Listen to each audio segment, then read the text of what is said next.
America और Iran के बीच चल रही डिप्लोमेटिक कोशिशों को बड़ा झटका लगा है। कतर के एक अफसर ने कहा कि दोहा पहुंचे टॉप यूएस सफीर ईरान के साथ किसी हाई लेवल मीटिंग में हिस्सा नहीं लेंगे।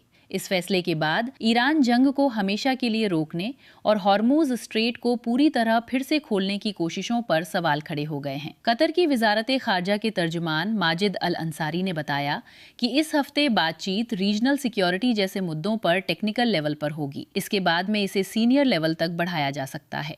अमेरिकी सदर डोनाल्ड ट्रंप के दामाद जेरेड कुशनर और एलची स्टीव विटकॉफ के दोहा पहुंचने से पहले वीकेंड में गोलीबारी हुई थी। 14 नुकात वाले इस समझौते में दोनों फरीकों को लड़ाई में मुस्तकिल जंगबंदी पर बातचीत के लिए 60 दिन का वक्त दिया गया है। ये तनाज़ा 28 फरवरी को ईरान पर अमेरिका इजराइल के हमलों के साथ शुरू हुआ था। इसका मकसद न्यूक्लियर प्रोग्राम जैसे मुद्दों को सुलझाना भी था। इस लड़ाई ने ग्लोबल ट्रेड को बहुत मुतासिर किया।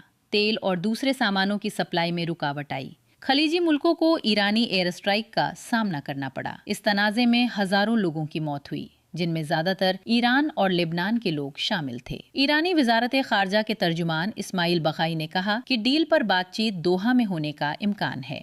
उन्होंने कहा कि इसमें ईरान के फ्रीज किए गए एसेट्स को रिलीज करने का मुद्दा भी शामिल है। बखाई ने कहा, आने वाले दिनों में अमेरिकी फरीक के साथ किसी भी लेवल पर कोई मीटिंग तय नहीं की गई है। वहीं व्हाइट हाउस ने कहा कि जेरेड कुशनर और Steve Witkoff high level meeting करेंगे और टेक्निकल बातचीत भी जारी रहेगी। कतर के अफसर माजिद अल अंसारी ने कहा कि बातचीत कई ट्रैक पर चल रही है। उन्होंने बताया, हमारा न्यूक्लियर साइट पर एक ट्रैक है, आपका इकोनॉमिक और स्टेट परफॉर्मेंस इशू पर एक ट्रैक है, आपका सिक्योरिटी और रीजनल सिक्योरिटी पर एक ट्रैक है। यानी बातचीत में एक्मी प्रोग्राम, इकोनॉमी मुद्दे और इलाकाई सिक्योरिटी जैसे मौजू शामिल हैं। इस जंग ने ग्लोबल महंगाई पर भी असर डाला है।